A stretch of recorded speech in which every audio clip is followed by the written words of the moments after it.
வணக்கம். நான் உங்கள் Damodaran Prakash. News time TN சேனலுக்காக தெருக்கூத்து பகுதி.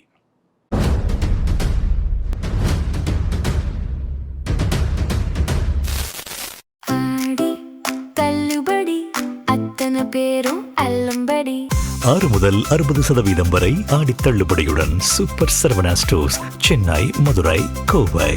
கரூர் இந்த ஊரை கேட்டாலே ரத்தபலி தான் ஞாபகத்துக்கு வரும்.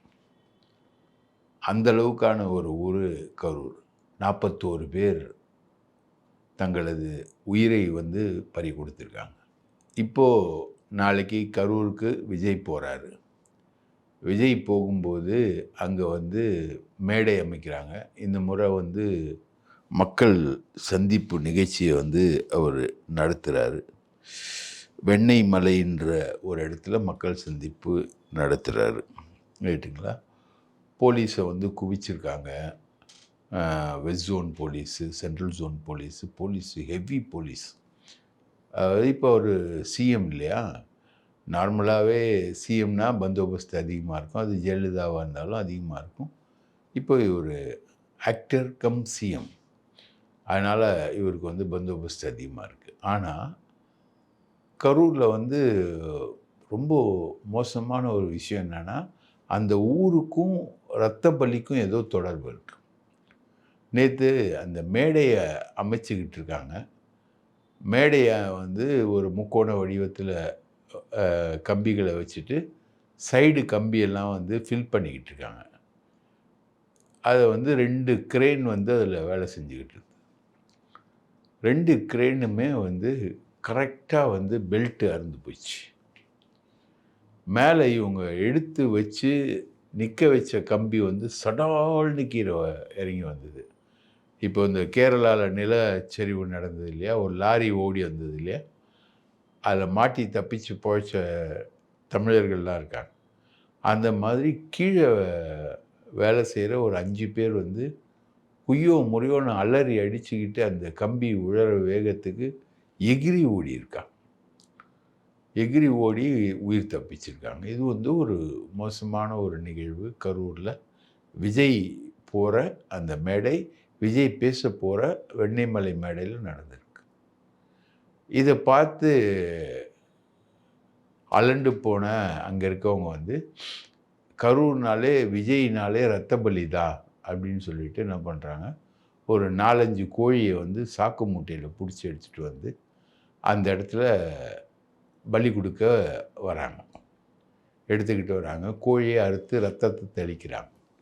இதை ப்ரெஸ், அங்கே இருக்கிற ப்ரெஸ்ஸு இதை அந்த விபத்தை பற்றி கேள்விப்பட்டு அங்கே ப்ரெஸ் விபத்து முடிஞ்ச உடனே இவங்க கொடுக்குற அந்த கோழி பலியை ஃபோட்டோகிராஃப் பண்ணுறதுக்கு தயாராகும்போது இவங்க அந்த கோழியை மூட்டைக்குள்ளேயே வச்சு அறுத்து ரத்தத்தை மட்டும் தெளிச்சிட்டு வெளியில் தெரியாமல் ஒரு கோழி பலியை ரெடி பண்ணிட்டு போயிருக்காங்க. சரிங்களா? இதுதான் கரூரோட விஷயம்.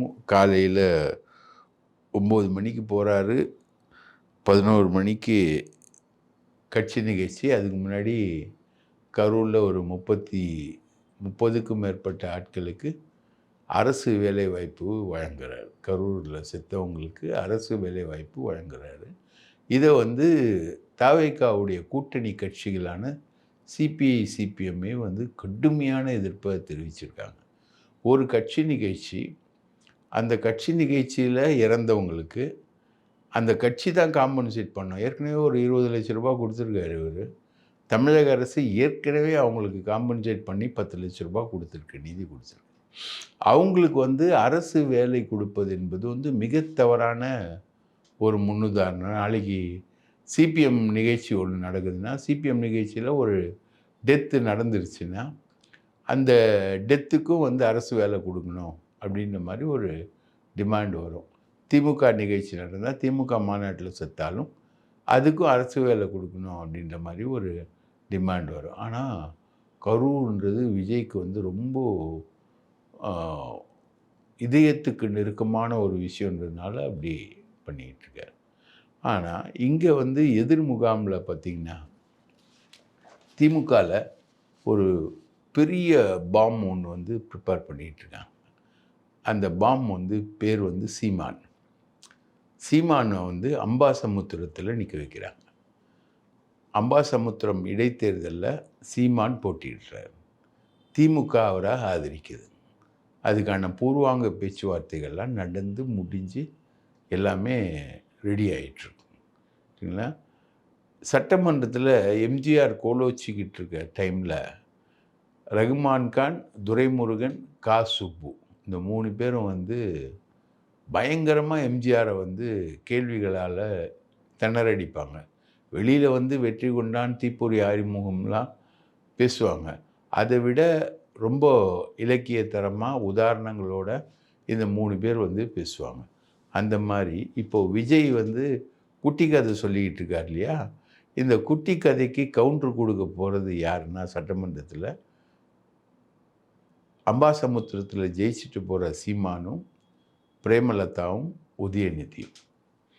உதயநிதி, பிரேமலதா, சீமான் இந்த 3 பேர் காம்பினேஷன் தான் சட்டமன்றத்தில் விஜயை எதிர்கொள்ள போகுது.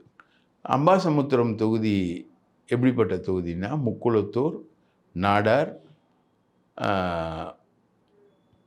தேவேந்திர குல வேளாளர் இந்த 3 பேரும் இணைஞ்ச ஒரு தொகுதி. இந்த தொகுதிக்கு பக்கத்தில் தான் வந்து சீமான் வந்து எலெக்ஷனுக்கு முன்னாடி தேவேந்திர குல வேளாளர்களுக்காக ஒரு மாநாட்டையே நடத்தியிருக்கார். அப்போ தேவேந்திர குல வேளாளர் கவர் ஆகிடுச்சு. நாடார் வந்து சீமான் நாடார், அதனால் நாடார் கவர் ஆகிடுச்சு. இப்போ கவர் ஆகாமல் இருக்கிறது முக்குளத்தூர் வந்து திமுகவில் 8-9 தலைவர்கள் முக்குளத்தூர் தலைவர்கள் தான் இருக்காங்க. திமுகவில் இருக்கக்கூடிய டிஆர் பாலுவிலேருந்து தங்கம் தென்னரசுலேருந்து நீங்கள் எடுத்துக்கிட்டிங்கன்னா பெரும்பான்மை வந்து முக்குளத்தூர் தான். அப்போது முக்குளத்தூர் தலைவர்கள் கவர் ஆகுது. முக்குளத்தூரும் கவர் ஆகுங்க, நாடாரும் கவர் ஆகுறாங்க,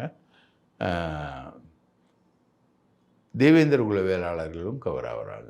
இப்படி ஒரு டாக்டிக்கல் லைனை போட்டு திமுக வந்து பிளான் பண்ணி அம்பாசமுத்திரத்தில் இறங்குது.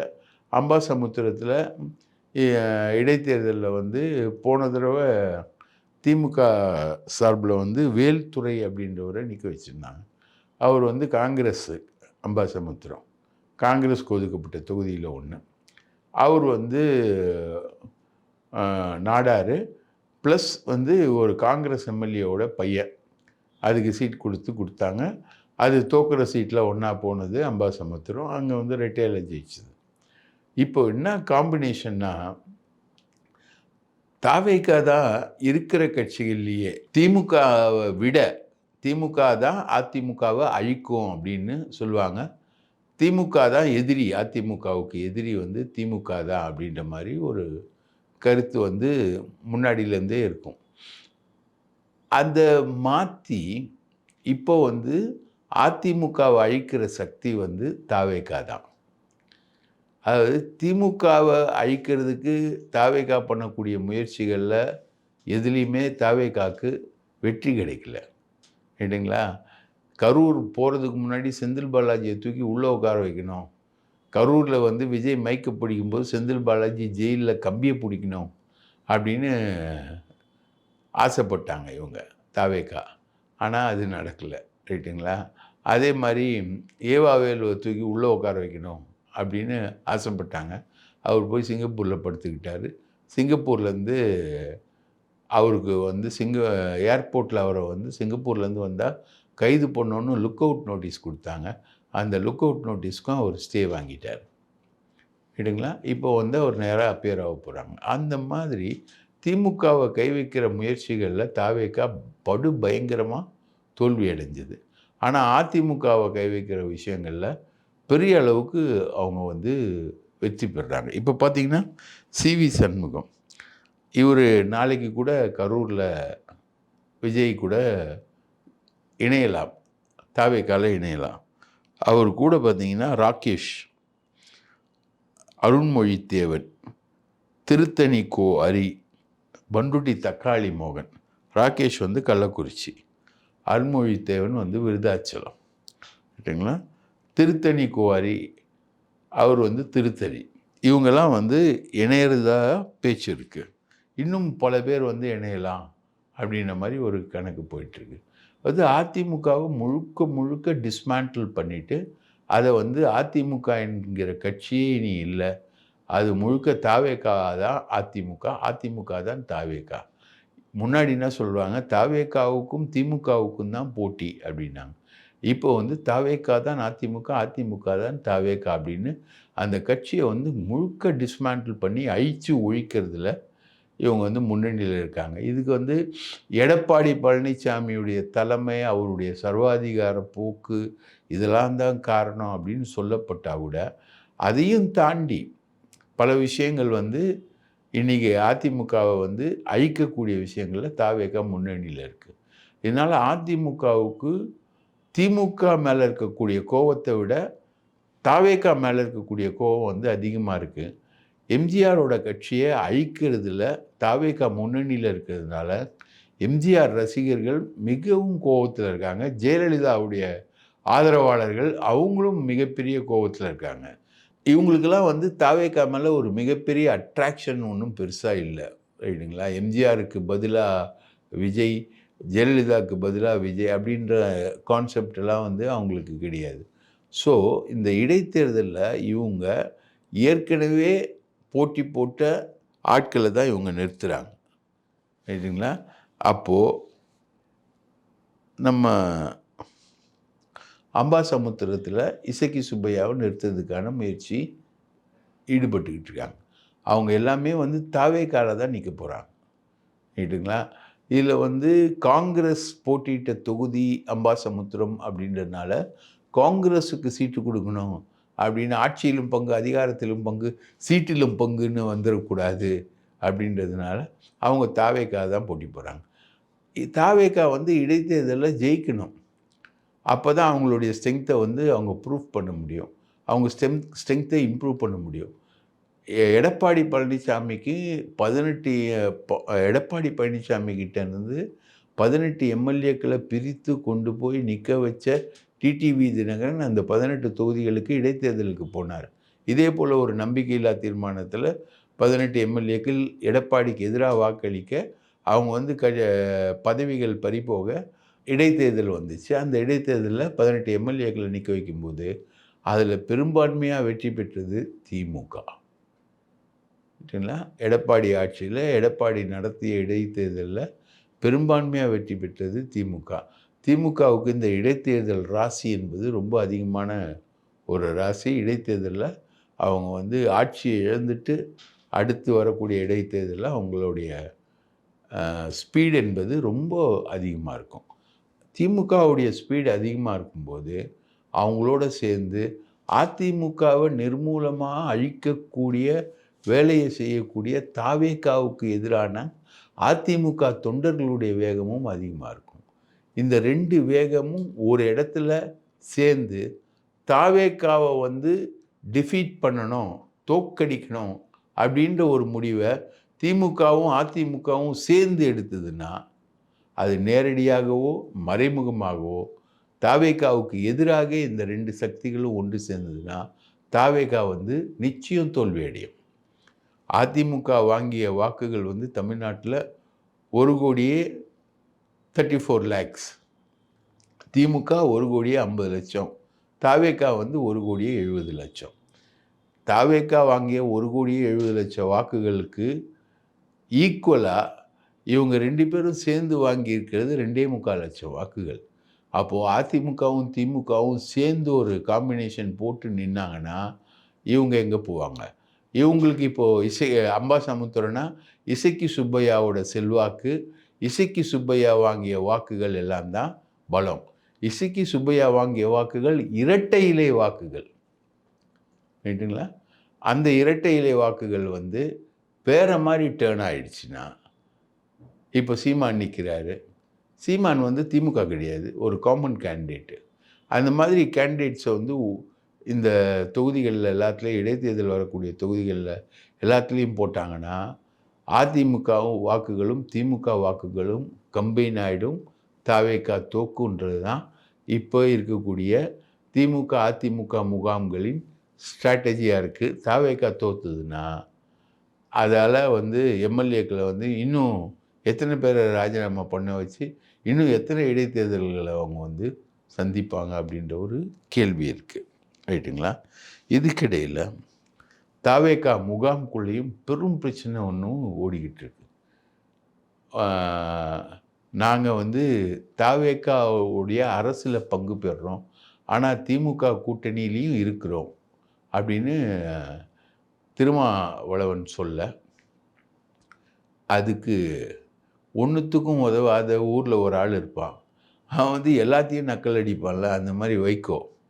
இவருக்கு எம்எல்ஏக்களும் கிடையாது, சப்போர்ட் பேஸும் கிடையாது. இவர் ஏற்கனவே வந்து திருமாவளவனை வந்து எந்த ஊர்லேயும் கிளை இல்லாத ஒரு அமைப்புக்கு நிறைய சீட்டு 8 சீட்டு கொடுத்தாரு ஸ்டாலின்னு திருமாவளவனை ஏற்கனவே வம்பு இழுத்துருக்காரு வைகோ.